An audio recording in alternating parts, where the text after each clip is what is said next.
Bonjour à tous et bienvenue dans cette nouvelle vidéo. Aujourd'hui c'est une vidéo qui va être assez courte justement. Cette vidéo va être la première d'une petite série sur l'IFR où je vais vous expliquer en quelques minutes les grands principes, on va dire, des approches 2D, 3D, conventionnelles, GPS, etc. Donc on couvrira plusieurs sujets, je vous mettrai tout ça dans une playlist, comme ça vous pourrez les retrouver plus facilement pour ceux que ça intéresse.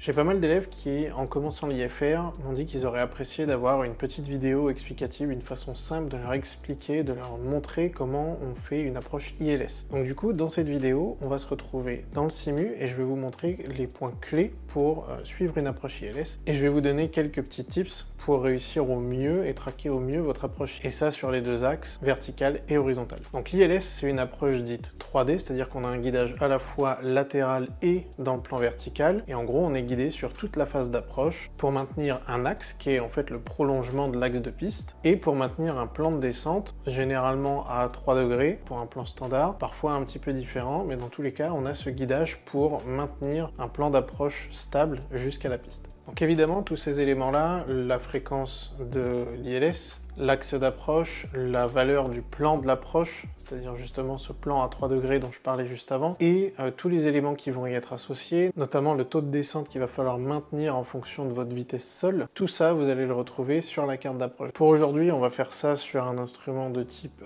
EFIS, Glass Cockpit, donc pas trop d'instruments analogiques avec des aiguilles à l'ancienne, et dans notre cas aujourd'hui, un Garmin G1000. Donc la première chose à faire, après avoir fait votre briefing et intercepté votre approche, une fois que vous êtes établi sur l'axe d'approche, ça va être de synchroniser votre heading bug. Dans l'exemple qu'on fait aujourd'hui, on est sur l'approche ILS de la piste 30 droite à Montpellier. L'axe d'approche au simu, c'est un 304. Dans la vraie vie, il y a eu une mise à jour, on a perdu un petit degré sur l'axe d'approche. Mais pour le simu aujourd'hui, on va rester sur le 304. Donc c'est pour ça qu'il y a une petite différence entre la carte qui est affichée et la trajectoire que je suis réellement dans le simu. Et au niveau de la météo, donc j'ai réglé les minima de l'approche, c'est-à-dire qu'on va passer en visuel, on va sortir de la couche nuageuse juste avant les minima de l'approche. Et on a 15 degrés de vent plein travers du 0,30. Donc l'axe de la piste c'est 303 et le vent vient du 0,30, donc 90 degrés de la droite. Comme je disais, le plus important, une fois que vous êtes établi sur votre axe d'approche, c'est de synchroniser votre heading bug avec le cap qui vous permet de maintenir la route. Je m'explique. Sur vos instruments, vous allez avoir plusieurs informations et certaines vont être clés pour poursuivre l'approche et pour être stable. Une des infos clés justement, c'est la track ou la route qui sera notée TRK sur vos instruments.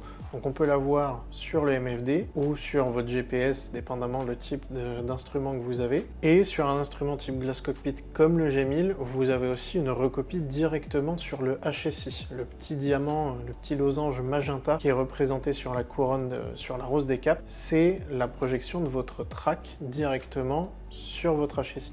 Donc ça va être super important et ça va nous être super utile puisqu'en fait, si on veut rester sur l'axe d'approche, il va falloir que notre route, donc notre track, soit alignée avec l'axe d'approche. Le fait de synchroniser le heading bug, le heading, donc le cap de l'avion, ça va être vraiment là où pointe le nez de l'avion, ça va nous permettre d'avoir une référence visuelle directement sur le HSI pour savoir où placer le nez de l'avion d'une certaine manière, pour maintenir la route, pour maintenir la track, qui nous permet de rester sur l'axe. Donc une fois que ma barre de déviation elle est bien alignée avec l'axe et que toute ma flèche verte ici sur le HSI elle est bien centrée, je fais en sorte de faire correspondre ma track avec l'axe d'approche. J'ai un axe au 303, je prends une track au 303. Et pour maintenir cette track, dans l'exemple ici, on va avoir un heading qui va être réglé aux alentours de 312-313 degrés en fonction de notre dérive. Et ça va être super utile quand on va avoir à faire des corrections juste après. Notre heading bug, ça va être notre référence. Tant qu'on est centré, on vole dans le heading bug, donc avec notre cap aligné sur le heading bug. Et quand on aura besoin de faire des corrections, on va utiliser justement la largeur de ce heading bug pour faire des corrections mesurées. Un point qui va être hyper important, et ça c'est valable pour tout l'IFR, ça va être le scanning visuel. Notre instrument principal, ça va être l'horizon artificiel, et on va faire un balayage régulier entre l'horizon artificiel et nos autres instruments. Donc dans le cas de l'ILS, en plus de nos instruments principaux, c'est-à-dire notre vitesse, notre altitude, notre cap, etc., on va avoir à scanner dans notre balayage visuel l'indication du localizer, c'est-à-dire l'axe qu'on est en train de suivre vers la piste, et l'indication du glide, c'est-à-dire notre plan d'approche. Le but du jeu, ça va être de garder tout ça centré, c'est-à-dire le glide centré sur sa ligne et le localizer avec toute la flèche complètement alignée, la barre de tendance totalement au centre. Ce qu'il faut bien garder à l'esprit sur un ILS, c'est qu'en fait, entre le moment où on intercepte l'ILS et l'arrivée sur la piste, on est en train de voler dans un cône, d'une certaine façon, qui se rétrécit de plus en plus au fur et à mesure qu'on s'approche de la piste. On le verra sur la fin de l'approche, mais plus on est proche de la piste, et plus les indications de l'ILS vont devenir sensibles. C'est-à-dire qu'une petite variation va avoir des effets importants sur les indications de l'instrument. Vous allez voir vraiment en fin d'approche, après le passage des minima, quand on passe en visuel, vous allez voir à quelle vitesse le glide va partir d'un côté ou de l'autre, malgré un très faible changement d'assiette et une très faible variation d'assiette. C'est la même chose pour le localizer, un très faible écart à droite ou à gauche de l'axe va nous donner un gros écart indiqué sur l'instrument, puisqu'en fait on va se retrouver très proche des bords de la tolérance, en fait du cône d'approche, et c'est pour ça que c'est important d'être précis sur le pilotage de l'avion sur un ILS. Et c'est pour ça que le calage du heading bug au départ est super important, puisque ça va nous permettre d'effectuer des corrections qui vont être mesurées. Ce qui est important sur une approche IFR et encore plus sur une approche en 3D comme un ILS ou une LPV, ça va être de faire des petites corrections, des petits inputs, des petits changements d'inclinaison ou d'assiette. Parce que si vous commencez à faire des changements trop importants, vous allez voir soit l'indication du glide, soit l'indication du lock qui va se balader d'un côté à l'autre de l'instrument sans jamais réussir à stabiliser, et vous allez juste zigzaguer autour de l'axe ou au-dessus et en dessous du plan sans jamais réussir à vous stabiliser.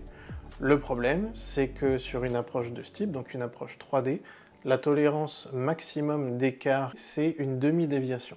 C'est-à-dire que si le glide arrive à un des deux premiers points au-dessus ou en dessous du plan d'approche, ou si le lock arrive au premier point à droite ou à gauche de l'axe, donc une demi-déviation de l'instrument, eh bien la remise des gaz est obligatoire, puisqu'on considère que vous êtes en dehors de l'enveloppe, vous êtes trop écarté des références pour pouvoir corriger de manière sécuritaire, et c'est encore plus vrai quand vous volez sur un avion plus lourd et plus gros avec beaucoup plus d'inertie. Donc si vous atteignez la demi-déviation, eh ben c'est remise des gaz obligatoire. Le problème, c'est que justement, si vous faites des grosses variations, vous n'allez jamais réussir à stabiliser, et ça finira à coup sûr par une remise de gaz, et donc la nécessité de recommencer l'approche.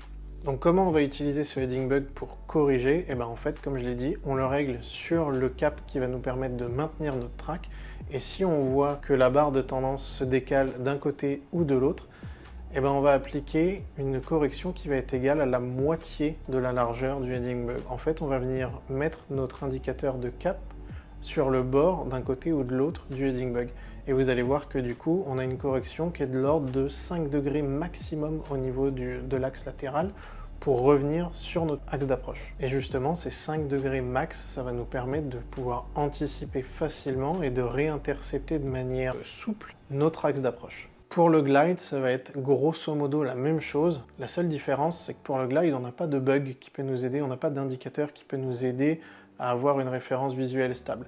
Donc là, ça va être vraiment piloté à l'horizon artificiel, et il faut garder à l'esprit que les variations, elles vont être là aussi de l'ordre de 1 à 2 degrés maximum, et ça peut aller jusqu'à 5 degrés si vraiment il y a des gros écarts, mais même là, 5 degrés, ça commence à faire vraiment beaucoup, et ça va être compliqué de rester stable. Donc c'est pour ça que c'est important, dans les deux cas, d'avoir un bon scanning visuel pour détecter les déviations et les écarts dès qu'ils commencent à apparaître, et pour pouvoir les corriger dès le début. Plus tôt vous détectez un écart, plus facile il sera à corriger, puisque moins importante sera la correction à appliquer. Donc sur le glide, c'est pareil, il va falloir trouver l'assiette de référence. Donc dans notre exemple d'aujourd'hui, on a une approche à 90 nœuds, donc un taux de descente autour des 500 pieds par minute, et ça nous met une assiette à peu près à 0 sur l'avion que j'utilise et dans la configuration que j'utilise pour la démonstration. Donc je sais que si j'affiche une assiette à 0 degré, 90 nœuds, j'ai mon taux de descente calibré à 500 pieds par minute. Une fois que je suis établi sur le glide, je suis censé rester stable dessus. Ça, c'est dans un monde parfait, sans vent, sans turbulence, sans changement météo, sans petites erreurs de pilotage. Dans la vraie vie, il y aura forcément des petites corrections. Et ces corrections, vous pouvez le voir dans l'exemple d'aujourd'hui, elles vont être de l'ordre de allez, 2 à 5 degrés maximum, parfois même moins que ça. Moi j'ai l'habitude de dire à mes élèves que souvent la correction elle est de l'ordre du pixel sur l'écran, c'est-à-dire que c'est vraiment la pointe du triangle qui matérialise l'attitude de l'avion qui va se balader au-dessus ou en dessous d'une des graduations sur l'horizon artificiel. Donc vraiment des toutes petites corrections vraiment mesurées, et une fois que vous voyez que la déviation est corrigée, et bien même chose, on revient à l'horizon artificiel pour annuler la correction et restabiliser notre avion sur nos préaffichages de base. Donc dans notre cas ici, 90 nœuds, 0 degré d'assiette et un cap au 312-313 pour maintenir une track au 303-304. Et on va jouer comme ça avec nos paramètres jusqu'à arriver au minima. Donc sur notre approche aujourd'hui, les minima sont à 210 pieds. Donc c'est le moment auquel on va passer du pilotage aux instruments purs, à ne regarder que les instruments, à la transition visuelle, c'est-à-dire regarder à l'extérieur pour avoir le contact visuel avec la piste et continuer l'approche à vue pour atterrir un avion. Dans le cas d'une approche 3D type ILS ou LPV, ça nous amène relativement proche du sol, aux alentours des 200-250 pieds en général. Donc c'est littéralement quelques secondes de vol à vue, hein. C'est juste pour faire la réduction de gaz et l'arrondi pour poser l'avion. Sur une approche type 2D, on va avoir des minima plus hauts, donc on sera plus loin de la piste, mais ça on en parlera dans une autre vidéo. Donc pour résumer, on s'établit sur l'axe, on règle le heading bug pour avoir une référence visuelle pour pouvoir corriger notre axe latéral, on fait attention de bien compenser son avion pour être le plus stable possible sur le plan de descente, et surtout on applique des petites corrections, des petits inputs sur les commandes, rien qui dépasse les 5 degrés de variation dans la mesure du possible pour être le plus stable possible et avoir des interceptions et des corrections les plus douces possibles, pour vous éviter de zigzaguer autour des axes, que ce soit dans le plan vertical ou dans le plan horizontal. Voilà, c'est déjà fini pour cette vidéo, une vidéo relativement courte, j'espère que les images seront relativement parlantes et que mes explications auront été suffisamment claires. Si toutefois vous avez encore des questions, n'hésitez pas à les poser en commentaire. Si vous n'êtes pas encore abonné, je vous invite à le faire. Vous connaissez la chanson, le petit pouce bleu si vous avez apprécié la vidéo, l'abonnement, la petite cloche pour être averti des prochaines vidéos. Et sur ce, moi je vous dis à la prochaine.